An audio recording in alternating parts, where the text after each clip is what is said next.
Bueno, vamos a continuar entonces con esta segunda parte. Entonces estaba contando que, bueno, algunas experiencias en Argentina, hasta el momento de que hicimos la transición de esta primera parte a la segunda, que le da continuidad a esta clase.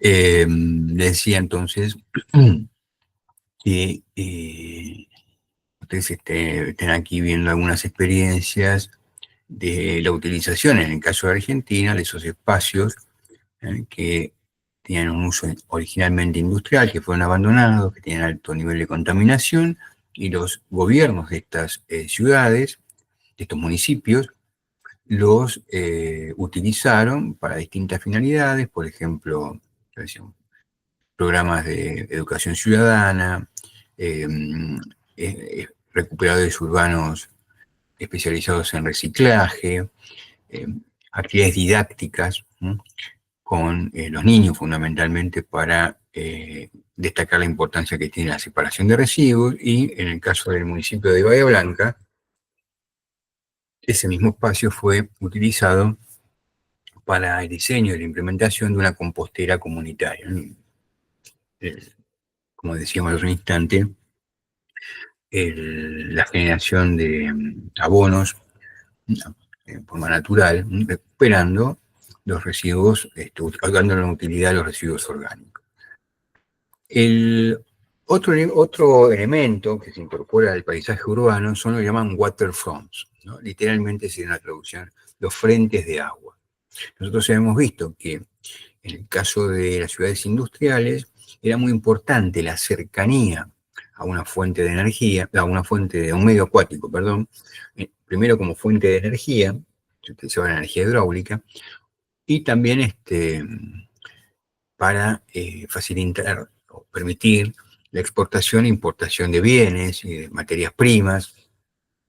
Bien, en el caso de las ciudades postindustriales, eh, los viejos espacios industriales de esas ciudades se reconvierten con otros fines y se utilizan las viejas estructuras fabriles, los depósitos, los puertos e incluso también las estaciones de servicio de ferrocarriles abandonadas para darles un nuevo uso.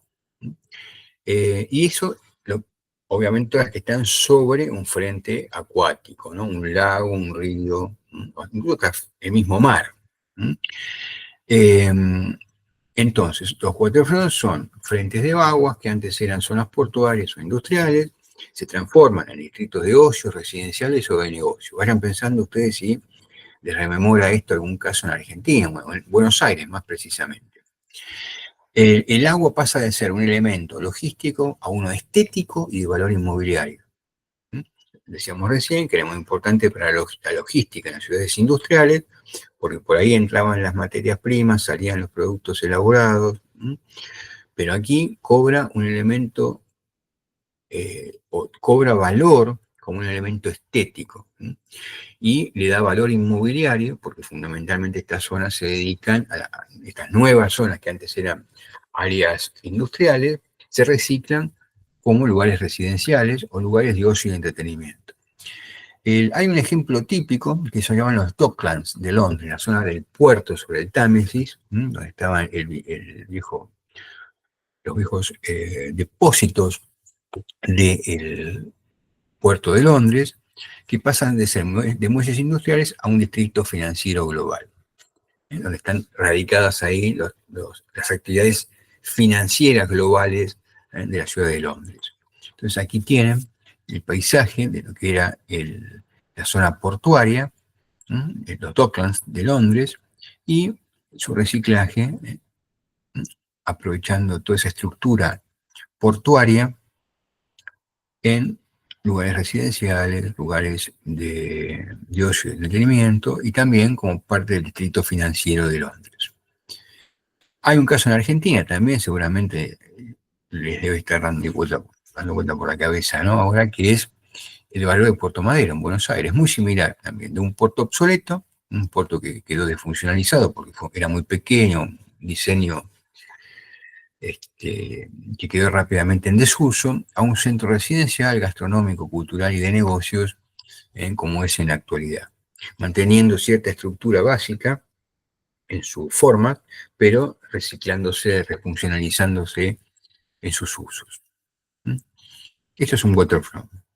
Y esto está eminentemente asociado a la economía de servicios. Y después tenemos las Shrinking Cities. ¿Qué es esto? Bueno, es un término en inglés que hace referencia como al despoblamiento, ¿no? A la pérdida de peso que tiene la ciudad, la decadencia, y son ciudades que experimentan una pérdida importante, sostenida en el tiempo, de población. Y su base económica experimenta una fuerte desindustrialización. Y en cierto sentido está asociada la desindustrialización con la pérdida de población. La gente que trabajaba en las industrias, las fábricas, pierde el trabajo y se va, abandona las ciudades. Eso supone el abandono de edificios, un exceso de infraestructura, sobran lugares residenciales, pérdida de ingresos fiscales, porque ya el municipio no puede cobrar impuestos, tasas, servicios y demás, porque la gente ya no vive ahí, y mucho desempleo, obviamente. Los que se quedan no encuentran empleo. Esto sería uno de los aspectos más negativos de la transición de la ciudad industrial a la postindustrial. Son los casos de ciudades que no logran reconvertirse en tiempo y forma. Algunas lo logran hacer después de mucho tiempo, vamos a ver varios ejemplos de eso, pero es muy difícil. Incluso hay algunas ciudades que todavía languidecen y entran en un proceso de agonía, de letargo, que lleva a pensar que quizás no puedan salir jamás y permanezcan ahí como proyectos o como realidades urbanas fallidas, ¿no? Hay algunos ejemplos muy evidentes que son muy reconocidos en el ambiente donde se tratan estos temas, por ejemplo el caso de Manchester, vivió eso, Leipzig, una ciudad en Alemania, la vieja Alemania Oriental, ahora es parte de Alemania unificada, y uno de los casos más relevantes, más evidentes, es el de Detroit, en Estados Unidos, que ya hablábamos en la cuna de la industria automotriz y demás. Pero también aquí les preparé un slide con algunas otras ciudades. Está nuevamente ahí Detroit, en Estados Unidos. Ahí se ve claramente, ¿no?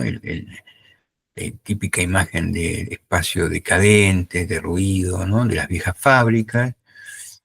Acá hay algunos esquemas, después vamos a verlo más en detalle esto, ¿no? Pero donde se ve la pérdida esos puntitos tienen que ver con la pérdida de población y se ve claramente la falta de densidad. ¿No se acuerdan que hablábamos de la densidad demográfica para definir una ciudad? Bueno, y esto también ocurre en otras ciudades de Alemania como en Dresden, Hagan en China. Uno tiende a pensar que las ciudades chinas están todas hiperpobladas o que hay ciudades vacías porque los chinos las construyeron ex profeso vacías, como veíamos en la actividad 1 por equipos, pero también están estos fenómenos de despoblamiento de ciudades, ¿no?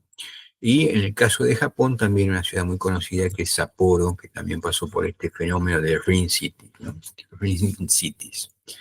Bien, esto es algo que tiene cierta permanencia en el tiempo, que ocupa los titulares de muchas publicaciones muy importantes. Es un tema que Financial Times lo tiene en su tapa.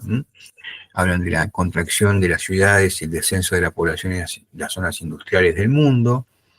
Pasa en Estados Unidos. Y aquí les dejo un mapamundi donde se ven la distribución de las Shrinking Cities en el mundo. Todos esos puntitos rojos, el tamaño depende de la pérdida, del declinamiento de la población. Y bueno, esperen un segundito. Ahí está. Aquí me están preguntando si me estoy quedando aquí. Me pregunta el Meet. Claro que sí, me voy a quedar con ustedes. Decía, ¿no? El porcentaje de población que ha perdido, cuanto más grande es ese circulito, más población ha perdido la ciudad. Y vean ustedes aquí, ¿dónde se concentra la mayor cantidad de los ring cities en el mundo?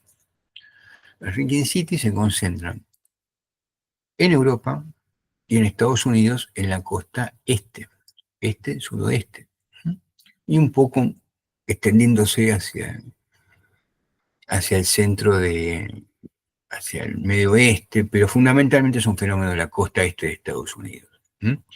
Ahí entonces ustedes tienen las regiones con mayor densidad de ciudades que han perdido población, ¿no? Que están en esta situación crítica que hace que se las denomine como ringing cities. Verán ustedes que en el cono sur no existe un problema significativo. Buenos Aires, o la ciudad de Buenos Aires y muchas otras ciudades importantes de la Argentina tienden a atraer población. La Argentina es eminentemente un país urbano, casi el 93-94% de la población de Argentina vive en ciudades, pero después vamos a ver que quizás, se los menciono ahora, pero hay un fenómeno quizás interesante en relación al cambio climático y la amenaza que puede tener para algunas ciudades costeras de Argentina el cambio climático y el efecto negativo sobre la población de esos lugares que podría llegar al despoblamiento. O sea, ante la amenaza del cambio climático, no estoy hablando que esto vaya a suceder mañana o pasado, pero quizás en el término de una generación, muchas ciudades costeras de Argentina pueden verse amenazadas por la subida del nivel del mar.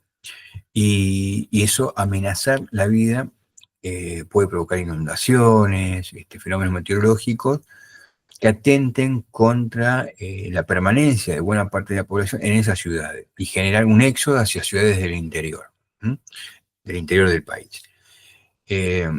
Parece que puede ser algo demasiado lejano de ciencia ficción, pero ya se está estudiando en el caso de Argentina los motivos por los cuales se producen esa condición de ringing city. Ya no serían los mismos para el resto, para Argentina como es para el resto de muchas ciudades en el mundo, que tienen que ver con la desindustrialización y con otros fenómenos, pero es un término que conviene que lo tengamos aquí. Y quizás lo escuchen ustedes por primera vez acá en Economía Urbana, pero dentro de un tiempo vaya ganando espacio en los medios también, en la medida en que la problemática del cambio climático se sostenga en el tiempo y sea realmente una amenaza directa para estas ciudades argentinas.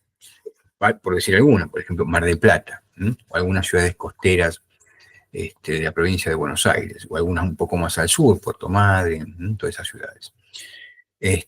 Bueno, es una buena noticia. Hasta aquí llega esta clase y vamos a retomar algunos de estos temas en la próxima, que espero que sea presencial, que nos podamos encontrar nuevamente en el aula, y van a tener este material dividido en dos videos, video 1 y video 2, de todos estos temas que ya nos van metiendo cada vez más en la problemática de las ciudades postindustriales. Todos los días vamos volviendo un poco más complejo, más analítico el examen de estas ciudades, le vamos encontrando aristas más contemporáneas, de más actualidad, y fundamentalmente a mí lo que me interesa es que ustedes lo entiendan como parte del análisis situacional de sus propias carreras en relación al empleo, al ingreso y al desarrollo de una carrera profesional, que como les decía también hace un tiempo atrás, todo eso está tan ligado a nuestra vida como habitante de las ciudades. Bueno, eso es todo y nos estamos viendo próximamente. Hasta la próxima. Chao.